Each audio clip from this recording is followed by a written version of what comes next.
Kuki militant shot dead 3 civilians and injured 3 at Kangchuk Jingkhong today. According to our video journalist Jungkham Loya covering the incident said that the incident took place around 7 a.m. today. The Kuki militants first attacked the villagers with sophisticated weapons. In retaliations with the combined force, 3 people were died on the spot and 3 others injured. The injured person have been rushed to nearby hospital. Here is the conversations between our editor and video journalist Jungkham Loya.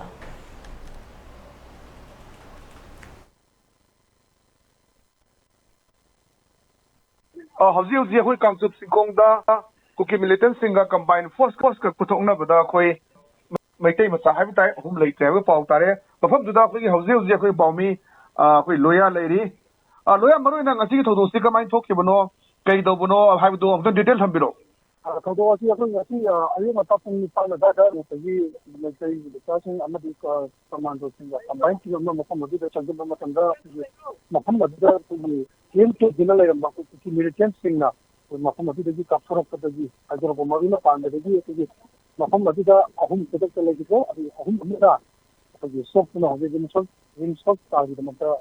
ambulance lion ka maka ta na gi da maka ta training gi da maka maroi na khoi thodo si pung kya muk ta dai togi bano hana kapsalak badagi combined team duna changbra aduga khoi legi dreba sing du kana no haiba masak khangba ngamarbra kai lei loya masak maming loina ma khangba ngame hoji babuji oina ji khawtu hosi na tai pung tare khai ni pa na da thokani hai adu ma akun aina mafum manak na pasai de logge bo matamda akun masak ji lobuchi asna ji kap hau ko degi mafam adu da leiba commando combined team amadi mafam adu da kosang na da leiba ko gi metel ka singa bunna tangal la ma ko ta thokna bo hana da ji mafam adu da tangal ba ko gi metel ka saru asi asok amadi asi da yaw ki bani wallahi kitraba new sing adigi pokam bam nikil maha asi kunda pandegini ma asok following no rem ko wi adwa amana ani mana ayeng degini angom rakyat sahi ni ko apopana angom kerti maha asi ayeng degini adwa hum subasina angom topo sahi yang kai lipan apok following na angom mukta ma asi su ayeng degini adwa sudik sokuna leiba ne homosina amana uripok tegina salam ronel sahi kunganipan ani subasina kanasam gunajit loren chong degini ahum suba sokuna abi pusibasina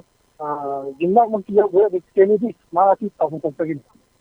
maroi na howji mafam duda khoi makata na kuthona bagi thodong thoi bra aduga karam bhiam de lei security ke hand force lakpara kai lei thambiyo loya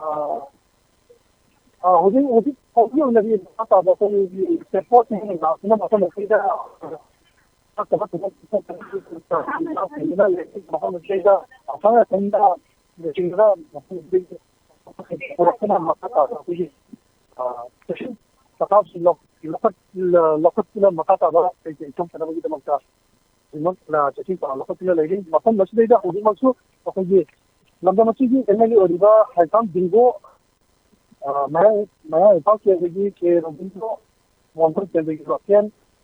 mari subda wangkai STV sanjam atau lokoi mari itu jo mafam masji da atau mafam masji da tari pat bertam da chok na bagi da makta tari kesan lokot pe ya bagi hari da makta yang cindala ni hai thagachari loya makha do pau koi lawchaki am section lebiu hoji aduga koi khudong thiba thok tana ba aduga howji makha ta na koi update law na bu hona jage thagachari loya thank you sir